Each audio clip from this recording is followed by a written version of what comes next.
Hello, it's Tuesday, obviously, and it's a bit sunny, which is lovely, although Hilda and I will confer on this later. I don't really have much news for you from Goldy's, to be quite honest with you. Janine's horses were very briefly out and very quickly returned, and they are now on the pond, which is lovely. I think there's a donkey wandering, which is splendid, and Carlene's out and about doing her thing. And I have been on Meredith every day. And I have quarantine on there, as we know. I'm working with the state. There's a massive outbreak of strangles in, I'm not actually sure which area in New Hampshire. And it's it's been a bit of a nasty situation in that it wasn't reported. The horses, I can't remember if I told you this last week, the horses went to shows in Massachusetts, New Hampshire, and I think Connecticut.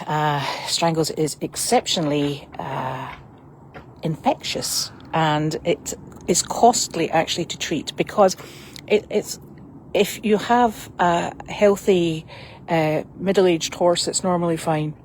I'm saying normally, but it's very often fine.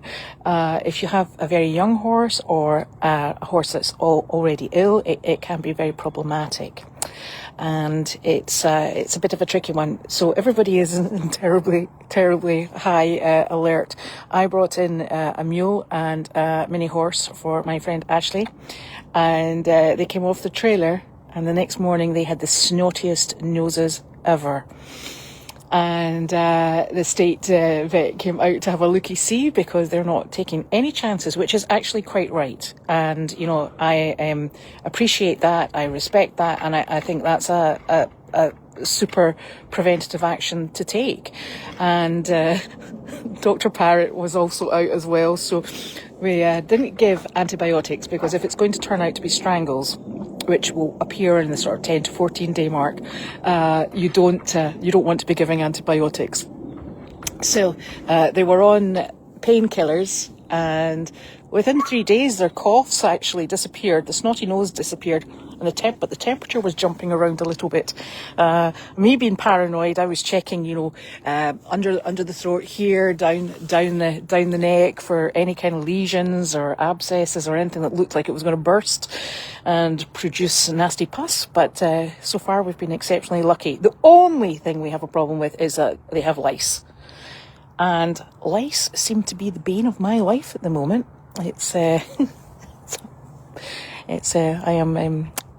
I really think I should be followed by a big billowing cloud of python dust, which is really nasty stuff, but it's a necessity.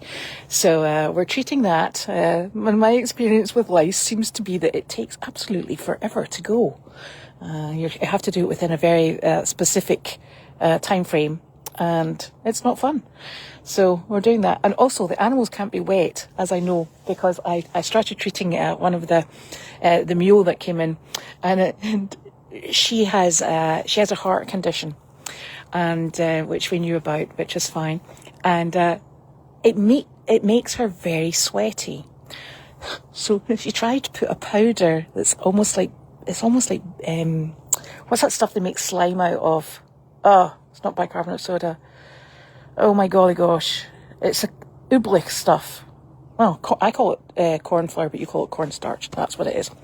So it's kind of like cornstarch. As soon as it goes on something wet, you get this big gloopy, sort of like cementy mess. It's an absolutely horrific situation. So we have had all that. I've got a mosquito trying to eat me. So we had that going on, and it was horrible, absolutely horrible. But we're getting there, and they'll just sit there and get better. They were 1 out of 9 on the body score, so they've got quite a lot to do before they're ready to take the little trip back home, which is nice, I think. So something different. We haven't had quarantine in for quite some time, so that's great. And Friday was very definitely vaccination day. I had my dogs vaccinated up this end of the hill, and then the Goldy's animals were vaccinated. And then we went to Meredith and we vaccinated on the main farm, and then we wandered over to the quarantine. And so we wandered over to the quarantine with the state vet and the animal police. And Dr. Parrott had a trainee with him, so it was quite the jolly crowd in the run-in, I might say. There was a lot of us all moving around in that little space.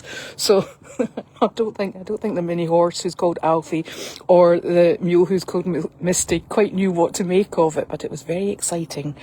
And Dr. Parrott's take on it, as the state vet, was that they were looking much better.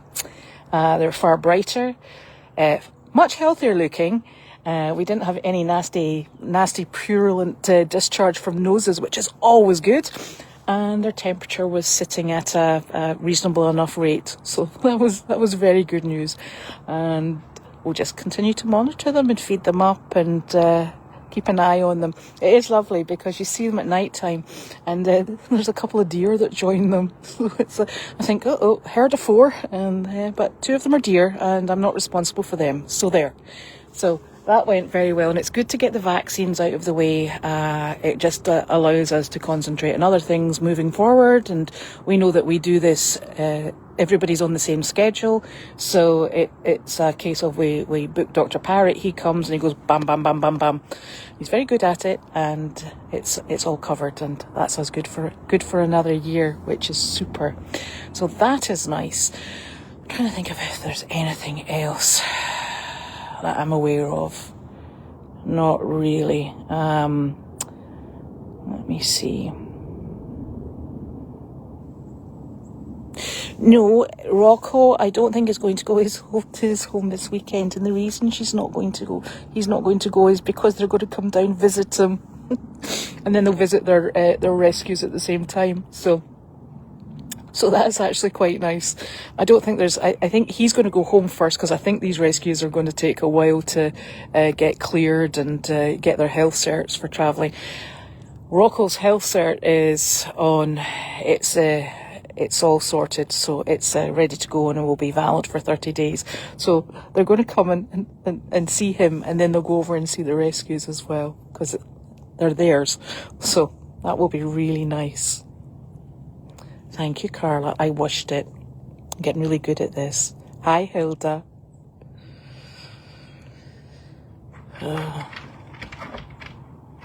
Now, what else?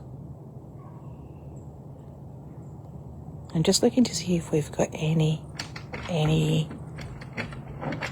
questions here.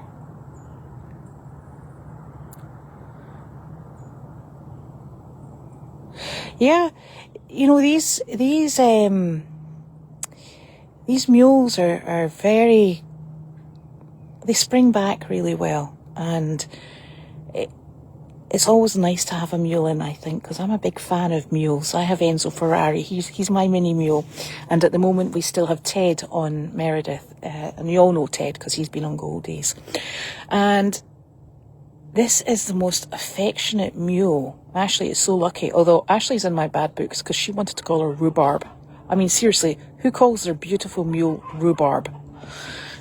So I talked her out of Rhubarb, and we came up with Misty because she's an Appaloosa horse crossed with a donkey, a very large donkey. And so she's got sort of like blanket spots along her back and her rump and some on her side. So Rhubarb, I still can't get past Rhubarb. I'm getting really stuck with that. I remember as a child, my grandmother used to give me a small little shot glass with sugar in it and a stalk of rhubarb, and tell me to go and sit outside and dip my rhubarb in the sugar and eat it. Awful stuff. And the leaves are poisonous for animals, so terrible stuff. We'll not be having any of that. So I think this mule will bounce back beautifully. It's not necessarily how we're getting them health-wise. It's more whether or not we can eradicate the blinking ticks accurately. I'm a bit worried as well that the deer that come in, I always thought that horse ticks were very particular to horses. So I'm hoping that there's nothing that can jump from the deer onto the mule and the mini horse. The little mini horse, Alfie, is in a tremendous mess. He is skin and bones. He has the most beautiful blue eyes. I really should try and take a picture and post it. He has the most beautiful blue eyes, but oh, honest to goodness, he's showing his horns, okay? He's the bit of that, you want to take my temperature? Come chase me. And I'm like, oh, here we go. That's when you know that they're doing pretty well, but you have to chase them around a very large paddock into the run-in shed and then try and get a halter on them. And they're faster than you. So I think they'll both be fine.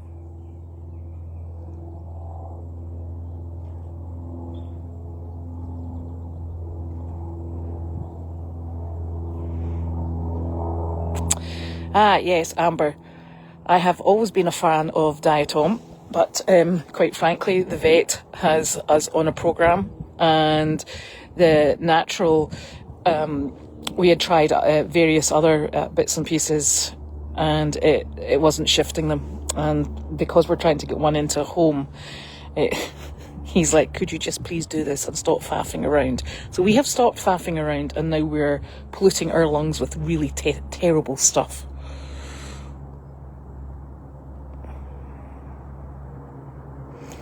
Oh, that's super.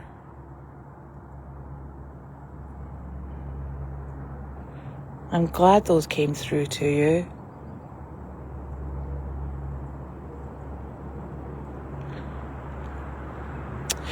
Well, no, because so far, I really shouldn't say this because that means this evening I'm going to be lying in bed scratching. Thank you very much for that, Robin. They're not supposed to eat people. And these are blood-sucking. And you know the reason I know they're blood-sucking is because to find them you actually have to shave their coat. And we found dead ones as well as live ones. And they're a bit like ticks. Their heads go in and then their little body wiggles about at the top. And unfortunately when they die, they very often die with their head stuck in because that's where they've taken the medication from. And so it was a total and utter education. And the funniest thing is, this is last year was the first time that I had ever come across ticks and horses and mules and donkeys. Never come across it before. So I don't know whether or not we've brought an animal in and he's spread it or she's spread it all around, or if this is just things don't get killed off in the same way that you used to. We've got different weather patterns. It's very, very peculiar.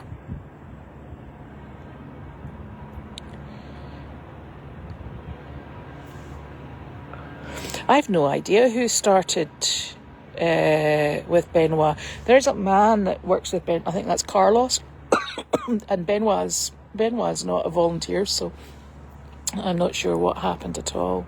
I don't really know what goes on down the hill.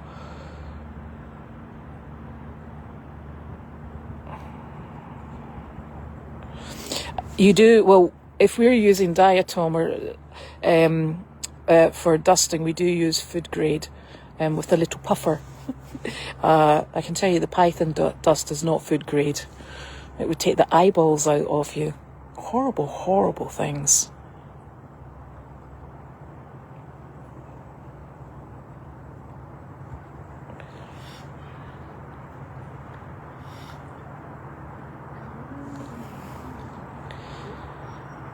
Now, nope, I've not seen Carlene's garden. Probably won't either. I don't know how Angus is doing. It's Janine's friends that have Angus, and I don't know if they post him online. I think some people were able to follow him.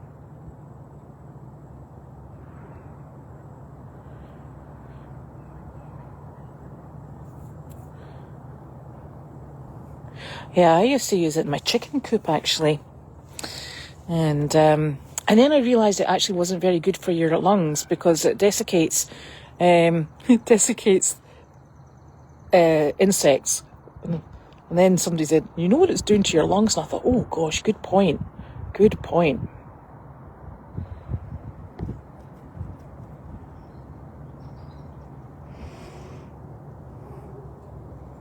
Yep. Rhubarb is definitely not celery. Nope. It's something else. And you know, rhubarb pie is one thing, but they have to put strawberries in it for strawberry and rhubarb pie to make it palatable for everybody. Honestly, it's terrible stuff. And I can't remember the acid. Is it oxalic acid that's in the leaves? But it's deadly toxic to anything that might want to eat it.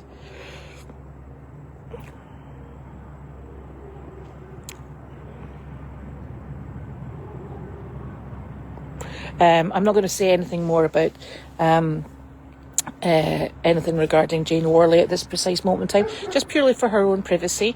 But that's all I can really say, I'm afraid, at this precise moment in time.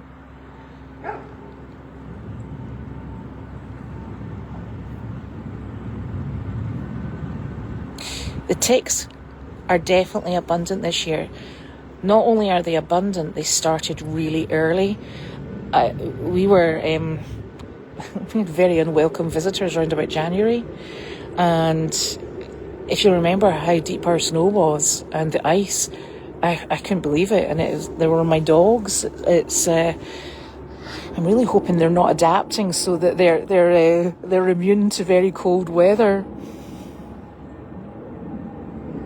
And in fact, I was sitting beside I was on Meredith. I was in the feed room, and I was just sitting beside Annie, and she always flops her head down in my lap.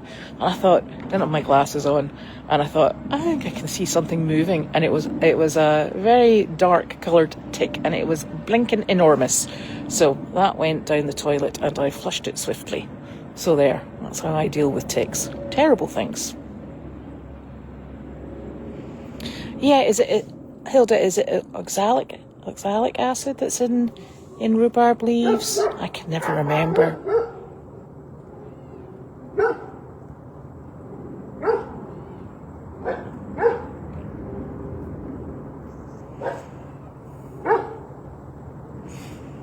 Pies. There's nothing nicer, actually, than warm rhubarb pie, as long as it's got enough sugar in it with cream. It's delicious. It really is delicious. That's the only way I can tolerate rhubarb. And you know, my grandmother, she used to take an orange and she used to slice the lid off like a little hat, and she'd put a sugar cube, or maybe 2 or 3 if we were really lucky, and give us a spoon and put us outside. So we sat and we mushed the insides of the orange in with the sugar cube. Kept us going for quite some time. And my mother's favourite was giving us a pomegranate. And she gave us a pomegranate with a wooden toothpick. And you sat there and you picked out every individual bit of pomegranate. No chunks, no nothing. Honestly. I tell you, that's called busy work, isn't it? Oxalic acid, I thought it was. So, unless you've got any more questions, that's me done now. And thank you so much for joining me. And I'll see you at some point. Thank you. Bye-bye.